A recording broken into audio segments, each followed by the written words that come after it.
Hello guys, welcome to our channel. இன்னைக்கு நம்ம பார்க்க போற வீடியோ என்னன்னு பார்த்தீங்கன்னா, லீட் கோட் ப்ராப்ளம்ல செஸ்ங்கிற டாபிக்ல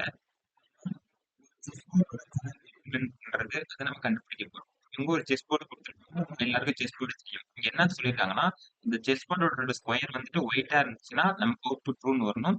இதே பிளாக்கா இருந்துச்சுன்னா நமக்கு ஃபால்ஸ் வரும். இதுதான் கண்டிஷன். ஃபர்ஸ்ட் கோஆர்டினேட்ஸ் கொடுத்துருக்காங்க. கோஆர்டினேட்ஸ் வந்து A1. அதாவது A1ஓட இங்க கலர் என்னன்னு பார்த்தீங்கன்னா பிளாக் இருக்கு. அப்ப நமக்கு அவுட் ஃபால்ஸ்ல வரணும். Next second example coordinates H3 H3 ஓட கலர் பார்த்தீங்கன்னா ஒயிட் இருக்கு. நமக்கு ட்ரூ. ஏவோட வேல்யூ ஒன்னோட வேல்யூ ரெண்டுத்தையும் ஆட் பண்ண போறோம். ஏவோட வேல்யூ எப்படி ஆட் பண்ண போறோம்னா அது நம்ம ASCII வேல்யூ. அதாவது ஸ்மால் ஏ டு இசட்டோட வேல்யூஸ் பாத்தீங்கன்னா ASCII வேல்யூஸ்ல 97ல இருந்து 122 வரைக்கும் இருக்கும். அதுதான் இங்க நம்ம எடுத்துருவோம். இஃப் பிராக்கெட்ல ஓ அப்படின்னா அந்த ASCII values of coordinates of zero, ஏன்னா ஜீரோத் இண்டெக்ஸ்ல இருக்கிறது தான் அந்த ஏ டு இசட்ல இருக்க வர values. Next plus integer of coordinates of one, ஏன்னா நம்ம டேட் கன்வர்ஷன் பண்ணிருக்கோம். ஏன்னா இதுல வந்துட்டு லெட்டர்ஸ் இருக்கு, நம்பர் இருக்கு. ஸோ டேட் கன்வர்ஷன் பண்ணிட்டா plus integer of coordinates of one, இது ரெண்டுத்தையும் ஆட் பண்ணிக்கிட்டு அதை நம்ம டிவைட் பண்ணலாம்.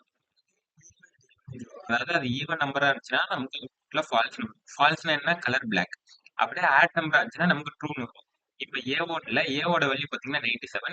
97 பிளஸ் ஒன்னா 98. 98 வந்து ஈவன் நம்பர். ஸோ நமக்கு ஃபால்ஸ் வரும். எல்லா ஈவன் நம்பருமே நமக்கு ஃபால்ஸ் வரும். அப்ப அதோட எல்லா கலருமே பாத்தீங்கன்னா பிளாக் வரும். இப்ப செகண்ட் எக்ஸாம்பிள் பாத்தீங்கன்னா H3 இருக்கு. ஹச்சோட வேல்யூ என்னன்னு பாத்தீங்கன்னா ஏவோட வேல்யூ 97, 98, 99, 100, 101, 102, 103, 104. ஓகேவா? 104 பிளஸ் 3. 104 பிளஸ் 3 107. 107 நமக்கு ஆட் நம்பர். ஸோ நமக்கு அவுட்புட்ல ட்ரூன்னு வரும். ட்ரூன்னா அது என்ன கலர்? White colour. அவ்வளவுதான். இது ஜஸ்ட் இஃப் லூப் யூஸ் பண்ணி ASCII வேல்யூஸ் வச்சு நம்ம ரெண்டோட வேல்யூ ஆட் பண்ணிட்டு அது ஈவன் நம்பரா இருந்தா ஃபால்ஸ், ஆட் நம்பரா இருந்தா ட்ரூ. அவ்வளவுதான் இந்த கொஸ்டின்.